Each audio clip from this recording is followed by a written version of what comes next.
Hey, gents, welcome to the podcast. So glad you're here talking about marriage today. I can't think of anything more important to talk about than perhaps, your relationship with God. But marriage is everything. And of course, I'm making the assumption you're married. If you're not, hey, this will help you when you do get married. But I think most of you are. And it is so important. I just want to challenge you to think about something for a second.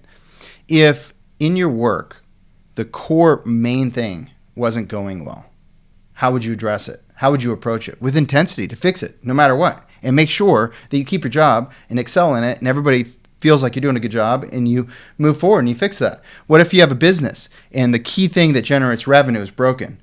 How much intensity are you going to put towards that while expenses are going and revenue's not coming in? Massive amount of intensity, working all hours, whatever it takes, to fix that. Then you think about, well, how much more important is your marriage than your work? Well, it's kind of hard to think that way. Of course, everybody's going to say, my marriage is way more important, right? That's the right answer. But without work, there's no provision. I'm also called to provide for my family. So absolutely. So it's a little bit unfair of a question, but it's for a point, which is if your marriage is not thriving, what is the intensity and the thoughtfulness and the investment and approach that we should have towards improving our marriage as fast as we possibly can and nourishing it so it flourishes once again, so it's thriving. And by the way, if you're listening and you have an absolutely thriving marriage, I think you'll still get something out of this, reminders, and you'll be saying amens and so forth. And maybe you can share it out there to help other people. But so many marriages, frankly, are not thriving. Either they're coasting or they're doing worse than that, right? And coasting leads to worse. See, we have to work at it. There is no in between. There's no just good marriage, right? It's either getting worse or it's getting better. There's no in between. So it's really important that we're nurturing our marriage. And it takes work. It's a worthy investment. We have to make sure that we're not letting our ambition sacrifice our most important missions in life, which is our marriage and our children, right? We need to spend the time. We need to nurture that relationship. We need to lead our families. And let's face it, how a bride is doing, how a married woman is doing, is largely indicative of how well her husband treats her. So who's the leader of your family? You are. Whether you feel like you're the leader or not, whether you actually are being the leader or not, you are the God-authorized leader of your family, meaning a servant to love, serve, and protect, to nourish and uplift, to stir up the gifts in your wife and your family and so forth. And of course, your bride should stir up the gifts in you and encourage you as well. But you're the leader. And I think that's important to recognize. So if we're the leader and our marriage is not thriving, at the end of the day, whose fault is it? Well, let's take this to business for a second. If a business is failing and there is a leader, a CEO of the company, whose fault is it?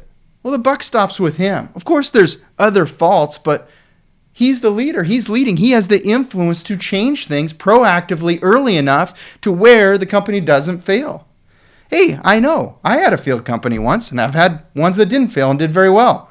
So I know I was the problem. I understand that. I can look back and see that. I can see other reasons there's problems, but those are things, in hindsight, I could have addressed or fixed earlier on to make sure we didn't. I could have changed the whole business to work better, the whole model to work, right? I could have changed who I was working with and these kinds of things. So it's really important that we embrace that and we understand that we have influence and that we can make a difference.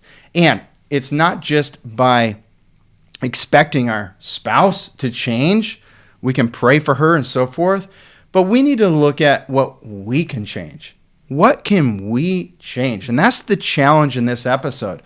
I want you to be thinking about what is one thing you can change in the next 7 days between now and the next episode coming out. In the next 7 days, what's one thing you can change that'll make a massive difference on your marriage, no matter what place it's in right now, and nourish it in a new direction.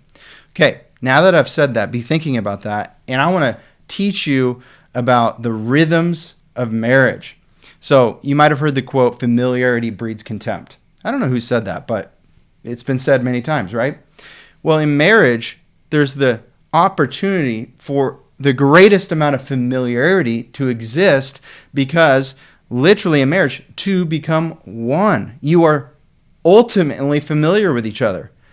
So what can happen in that situation is you start to develop communication rhythms, behavior rhythms, that we start making automatic assumptions about each other based on those rhythms that have worn paths of behavior, good and otherwise, worn paths of communication, good and not so good, worn paths of the nonverbals, the rolling of the eyes, the gasps, and so forth, the frustrations that come out, not in words, but in other ways, right? The nonverbals. We have worn paths of these rhythms, potentially, in our marriage. And so what you have is a marriage communication system. And if you want to change the system, if you want to upgrade the system and improve the system, something needs to change, right? Well, what do you have control over? You only have control over yourself. And the greatest leadership is about how can I do better to lead and cause good within my team. And your family is your team.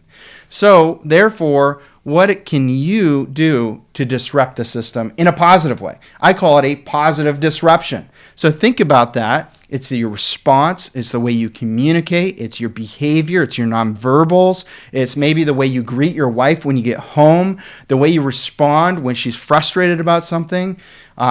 Maybe it's taking immediate action versus delayed action on something she cares about. What can you do? What is one thing you can do in your behavior or communication to disrupt the current system in your marriage of communication and behavior?